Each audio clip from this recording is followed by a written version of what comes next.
day, and hello, my name is Brian. Well, I'm trying to figure out what to put up on, I put up a few things here and there already. But,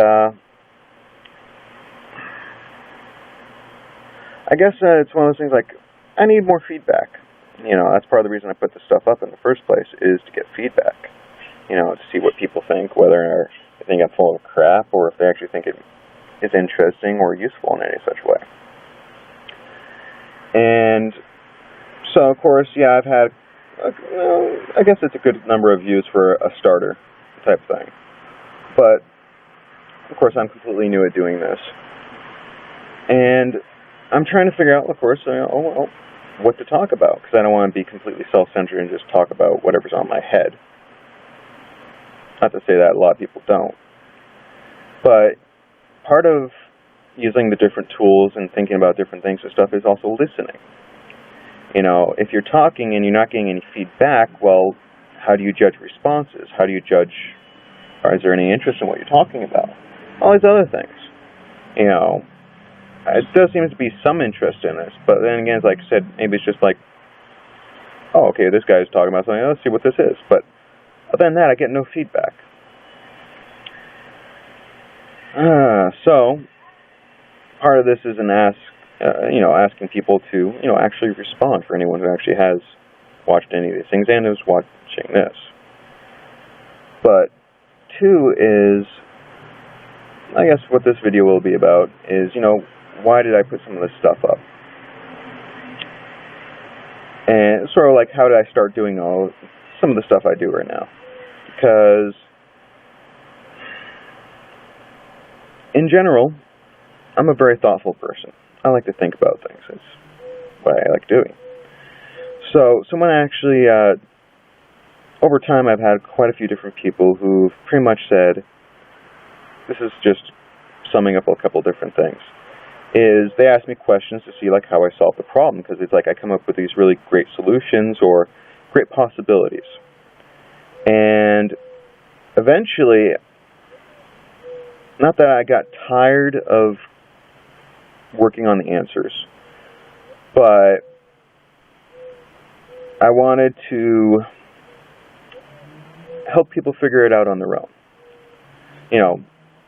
Show people how I figured it out. Well, first of all, I had to try to figure out, well, how did I do it my own way? And that's actually where the tool sort of came out of, is how do I do what I do? How do I look at things? How do I, see problems from a different perspective than a lot of people, but from that also being able to see solutions to problems. And that's pretty much what started that, And so I summed up a lot of things over time. I came through a couple different ways of explaining it. And what it boiled down to, in some ways, is what I call the tools of thought. Different ways of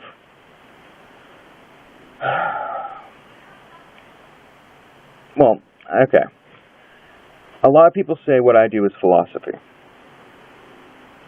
Which, and then they usually recommend that I read philosophers, or I should follow up on this guy or that guy and everything else. I got no problems with that, except trying to explain sort of like how I do what I even do. It's somewhat difficult sometimes, because this sort of works into what I've been doing over the last few weeks, and of course this is, realizing that technically in some ways I am a philosopher. Yes and no. See, I can't really define it because I've never really tried being a philosopher that I'm aware of.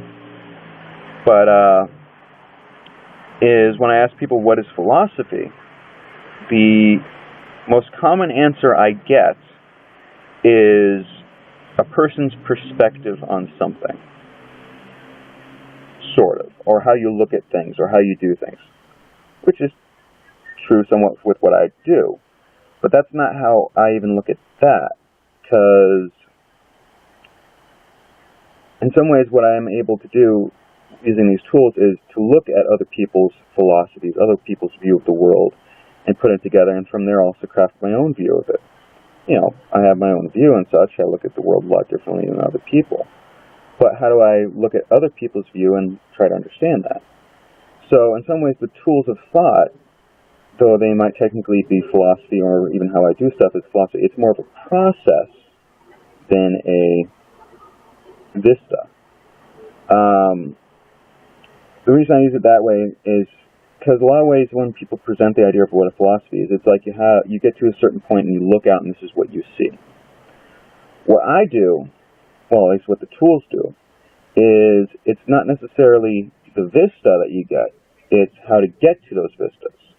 You know, a lot of times when I do this type of breakdown of the discussion, I usually fall into the loosely, I have no actual experience, so I'm just working on the basic tools I have, is the idea of like climbing. You know, one of the basic things that they teach you until you get very skilled is you always have 3 points of contact. You know, because then you can reach out and you can grope with that free hand and you're stable on wherever ground you're reaching on.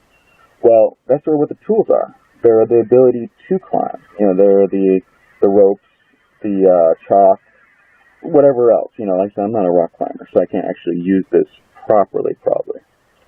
But it's the idea of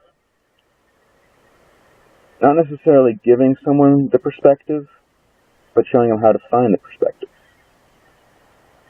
is what a lot of the tools do.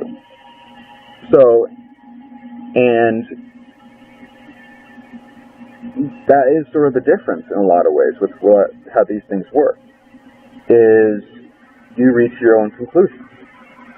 And that's part of the point, is you find your own way. But how do you even find your way?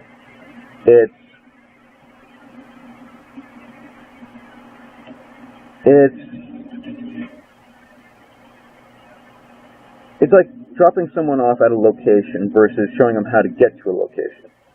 You know, it's like teaching someone a map reading skill, how to use a compass, and, you know, all those different things, and how to find a location, how to triangulate on a location and find your way into that location, is sort of what the tools do. More so than tell you, this is the location, this is what is here. No, it's like, well, here's a tools and go and have fun exploring. That's pretty much what most of my stuff does. But part of the skill of exploring is trial and error, seeing what works for you, what doesn't work for you.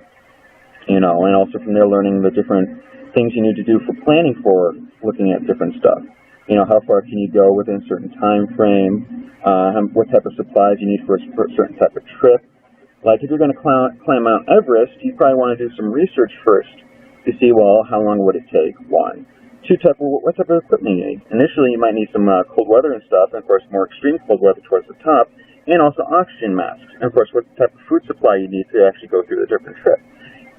It basically is, first you got to start at the bottom. You got to learn how to climb in the first place before you even get into all the different things of doing a long journey. You need to be able to do short ones.